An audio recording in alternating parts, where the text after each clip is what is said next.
Hey everyone, this is PTC channel, and today it's October 6, 2025. So, and advance Halloween.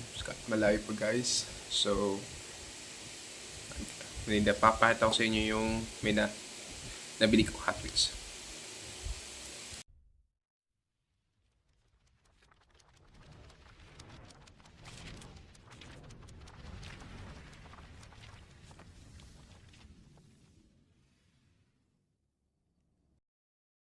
Hey, what's up? This is PTC channel. So, ngayon is papakita ko yung nabili kong tatlong Hot Wheels. Yan yung nakalagay dito sa table ko. At papakita ko yung nabili kong Hot Wheels pala. Syempre, nabili ko nung Sabado sa SM Mega Mall. Hindi ko lang na video guys. Hindi ko lang na video guys kasi nung naghunting ako ng Hot Wheels sa SM Mega Mall, hanap ng uncommon. Wala mo, yan lang nakita kong mga uncommon cars. So, alam nyo na guys, yung mga nakikita ko guys, puro fantasy. So, ayoko na mga ganun guys. So, ang binibili ko yung mga uncommon guys, yung mga totoong car sa totoong buhay. Siyempre guys, pakita ko sa inyo yung mga nakadisplay ng Hot Wheels. Ayan, unti-unti na nagko-collect ng Hot Wheels guys. Ayan, no? Meron na guys. Ayan, ayan. Siyempre, mga iba pa nakasabit. Sabihin niyan yung mga wala pang Hot Wheels. Ayun guys, meron na oh. Alright. Inain natin. So, una kong papakita sa inyo, siyempre, first Hot Wheels. First is this. Napakalaki niya guys. Siyempre itong 1975 Chevy Blazer Custom Hot Wheels Dirt siya. It's Hot Wheels Dirt is siya for 5 out of 10 na Hot Wheels. Ayan. Ang ganda guys. Oh, grabe. Kaso wala siyang bubong guys. Yan, wala siyang bubong. Kundi yan lang. Yan, siya yung pangalang Beltec Sport Truck. Ayan, ang logo ng Hot Wheels. Ang ganda ng gulong niya guys. Oh, sa baba, kulay silver yung ilalim. Siyempre, ang ganun. At the back of the package, ayan. Ayan siya. General Motors trademarks used under license to Mattel Incorporated. Beltec. Yan, official GM official license product siya. Yan eh. Binili ko siya sa Toy Kingdom. Pero guys, sa SM store ko siya binili ng SM Mega Mall. So abangan nyo guys ang pag-hunt ko ulit sa susunod ng Hot Wheels. Medyo abangan nyo guys pag ako'y nakapag-hunt, nakabili. At papakita ko pa rin sa inyo. Kahit di ko naman napakita sa vlog episode, okay na rin dito. At bili tayo.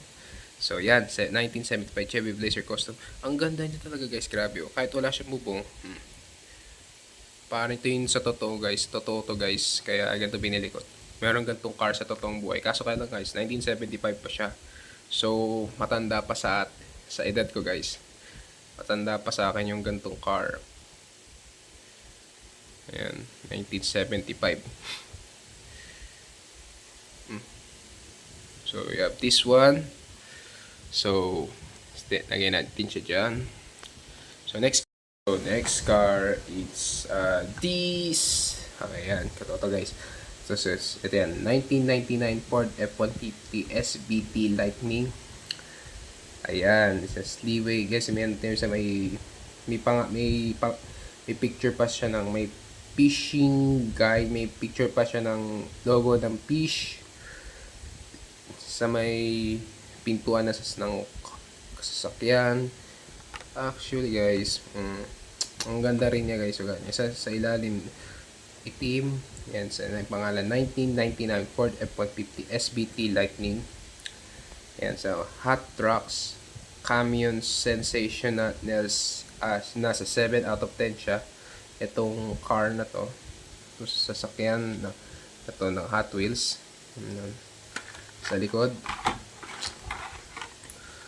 Ayan, Ford siya. Ford official license product. Ford siya guys. Ford siya. So, ang ganda rin nito guys. So, we have this one. So, lagyan natin siya dito. Last car na tayo guys. Siyempre itong Compact Kings. So meron na naman tayong nakuha Compact Kings na Hot Wheels. Itong Lotus Cortina. Yan. Lotus Cortina. Ayan, 2025 Mattel, made in Malaysia. Ayan, Lotus Cortina, pangalan ng Hot Wheels na to guys. Ang ganda rin niya talaga guys, grabe. 1971 ata to guys, kasi nakalagay 71. Ayan, Team Lotus. Ayan 1971. Guys, ang para siyang kamukha nung guys, BMW 2002 Hot Wheels. Yung kulay dilaw na car. Yan guys, parang kamukha. Para lang guys. Ayan. Console. Ang ganda guys, grabe. Lotus Cortinas at the back. Ayan. Official Lotus siya. Ayan. So, I'm happy to have this na guys. Ang gulong nyo. Ayos. Ayan. So, we have this one. Ayan. Okay. Ayusin natin. So, yan guys. Yan yung nabili nating Hot Wheels na tatlo. So, if you like this video, so leave a comment and like and subscribe. And don't forget the notification. Please like and subscribe lang kayo guys. At don't forget the notification. 174 subscribes na tayo guys. Please like and subscribe. See you guys next time. Bye.